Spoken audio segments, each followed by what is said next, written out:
Happy New Year, everyone. Where are we today, Steph? At the Fly8MA Pilot Lodge. And where are we going?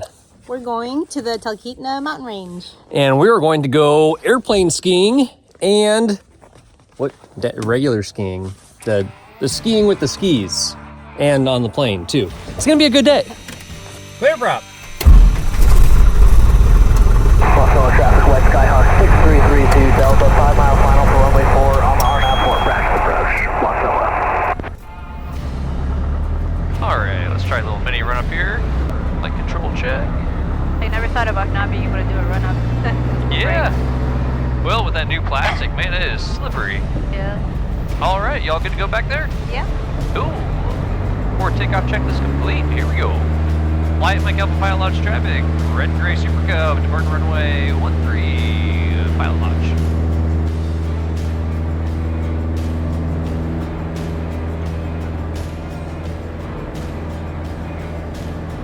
Wow, that is quite the temperature inversion.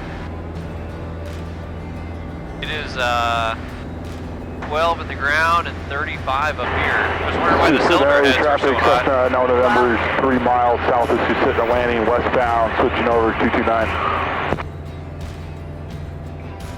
Definitely don't remove that before flight. That in there. Big Lake traffic, Skyhawk 6332 Delta, 3 miles north of the field, westbound for the Big Lake VOR. I'm clear. It's warm up here. I'm at 3,400 feet, and my oil temp's 215, and cylinders are over 400. Yeah, I was just noticing it now too. Yep, definitely a warmer afternoon. The sun's out. Yeah, I should have brought sunglasses. You landing on that hill and then skiing down, or what? I'm thinking about that. I mean, especially while the sun's out, perfect time to just park up there, and then ski down, and yeah, I mean, if we can shuttle for a little bit, that'd be awesome. And Denali looks awesome right now. Yeah. With the sun. From far away, it so doesn't look that steep, but on short final, it sure does. Behind you. I'm gonna land, at the bottom of this hill and see you guys when you come down. Cool, sounds like a plan. Runway into sight. Where is it? 12 o'clock. Couldn't have changed too much since yesterday, and so much easier with the shadow of the plane.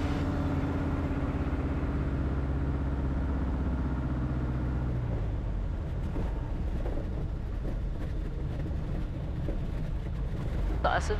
It's cool seeing Denali as you come up over the edge, eh? Yeah. Not that I can't really see it from back here, but Now you can. now I can.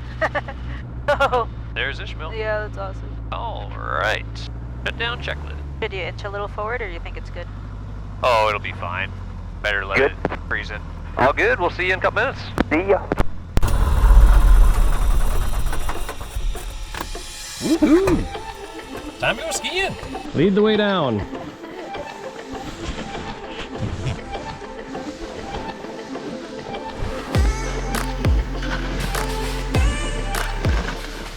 Okay, yes, it's not exactly a double black diamond route, but I was still smiling and having a lot of fun. This is pretty freaking cool. Even if it is just a little baby bunny hill. Probably the coolest thing for me about this place is that it's only a 10-minute flight north of the Fly8MA Pilot Lodge here in Big Lake, Alaska. So super easy to get to when we're doing ski flying training with our students. Fun to take some of our Airbnb guests out to, folks that are staying in the DC-6 airplane house or any of the other cabins along the runway here, showing them fun things to do, not just in the summertime when we're going to see bears and going fishing and doing all that crazy stuff, but having a good time year round. And yes, it's not exactly a full-on ski resort, but still pretty dang cool to be able to fly somewhere, ski down, and then use another airplane to fly back up to the top. It was about halfway down, though, that we realized that bringing the snowshoes was probably pointless. We brought snowshoes, but we didn't bring shoes. Yeah, really smart. Great pre-flight planning. Ishmael gave me a ride in the Stopper back up to the top so I could grab the Cub and bring it down to hang out for a little bit down at the base camp there at our little ski flying camp. It's a really cool spot to bring students to and try out different techniques, right? We've got some flat spots, some downhill spots, some uphill spots, some more uphill spots. The area that we actually landed and then skied down from is about 500 feet up from where we were parking the airplanes down there at the base. And it's not the most challenging approach, but also not the easiest. There is still going to be that incline you have to account for, about 8 to 10%, where you're actually going to be climbing about 500 feet a minute when you are flaring and touching down, sliding rather, uphill there. Of course, if you come in with too much speed and you don't get stopped, you're going to start going down the other side, and the other side is a lot steeper, and it's probably going to be pretty interesting if you don't get the power in real quick and choose to do that go around at a very early stage. Ski flying is a ton of fun. It is not crazy hard to do the basics, but it is a great way to wreck an airplane very quickly. You can get in over your head very fast and get the airplane stuck, or break it in a big hurry. Normally with temperatures around 10-15 degrees, we would be using engine blankets, even just turning the airplanes off for a half hour at a time. But climbing up here to 3,000, 4,000 feet in the hills, that temperature inversion actually made it quite a bit warmer. It was 12 degrees back at the pilot lodge at the ground at 200 feet MSL, and up here it was actually 35 degrees Fahrenheit. Super beautiful day. Great way to bring in the new year and still have lots of fun even with just 6 hours of daylight.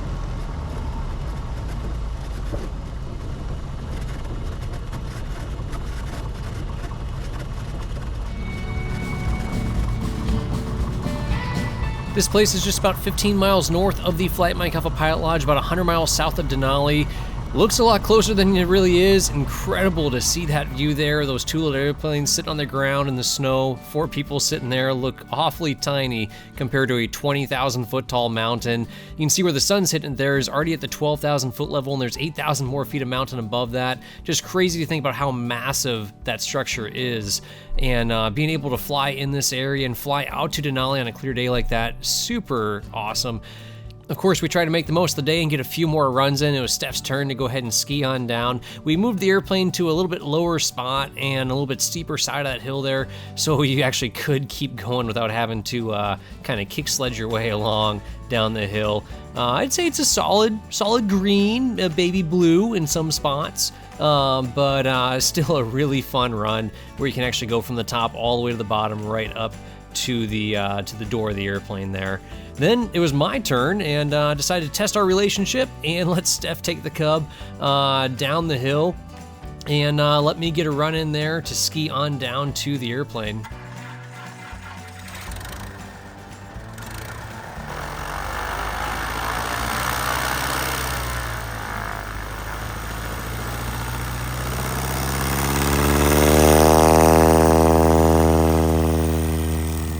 Now, if you guys know much about ski flying at all, go ahead and comment below. Give Steph a 1 out of 5 stars or 1 to 5 stars on her takeoff there. What could go better? What could go worse?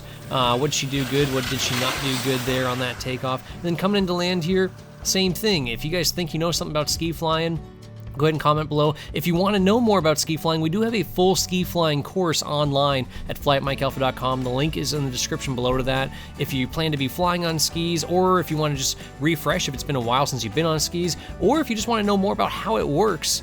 But overall, doing stuff like this in the wintertime with your airplane, a lot of people fly a lot less in the winter. Well, there's no reason to be doing that when you could be doing stuff like this and going skiing with your airplane and in skis on your feet. But beautiful place.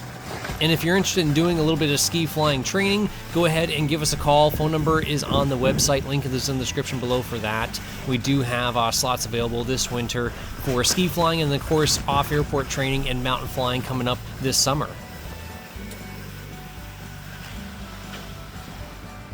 My first solo ski flying. Yeah, look at that. Look at that. You made it? I didn't know if I was going to stop. It's yeah. Come on, stop. Lower that tail. Yeah. But yeah, my airplane is still usable and I got to go skiing. So it's a good day. Now, being that this was January 2nd, the days are still a little short here, so it's time to start working our way home after a few ski runs down the hill. The days do get longer quite quickly. We're gaining about 6 minutes a day, so you really notice after just a week, sunsets a half hour later, and by February or so, we're seeing sunsets of 6-7 p.m. It really changes quite quickly here in Alaska. And what's cool about our little Cub here that we use for ski training is it is a 160 horse Cub, has that Bora prop on it, and it does not mind at all taking off uphill even with 2 people and gear on board, it can really performs. It's nice having a Cub, that high lift wing with that big engine, big propeller. When you are learning, it's nice having that little bit of extra power to get you out of some tighter spots. It's easy to get stuck on skis. You can get into that deep powdery snow, start turning, have a ski dive under, break through the crust, so it's always nice to have the power to get out, kind of like when you're on a snow machine and they talk about when in doubt, throttle out. Similar thing on skis. You want to be able to have the power to get that airplane back on step or on plane on top of the snow and get it off the snow rather than getting stuck there. It can be a bad day if you do get stuck. We headed on back to the Pilot Lodge, landed runway 31. The DC-6 was looking good sitting there on the approach end of runway 31 there. Got the airplane all put to bed and ready for its next ski flying lesson the very next day. Again, if you guys are interested in checking out the DC-6, staying on site here at the Fly8MA Pilot Lodge, doing a little bit of flight training or some flight tours with us, whether it's wintertime or summertime, check out the links in the description below. Go on the website, give us a call if you have any questions. And of course, if you think you might be doing some ski flying this winter, check out the online ski flying course at fly8myself.com or any of the other courses to prepare you for your private pilot, instrument, commercial pilot check rides, written exams, CFI, tailwheel, seaplane, you name it. All the courses are on there. We're adding new courses constantly for multi-engine. I just added the CFII stuff on there, so super excited for 2024, what it's going to bring. Lots of fun flight training, lots more videos to come to share with you all. Hope you guys have a happy and healthy 2024, and if you cannot fly every day, then fly8myself.com, and we will see you guys in the next video.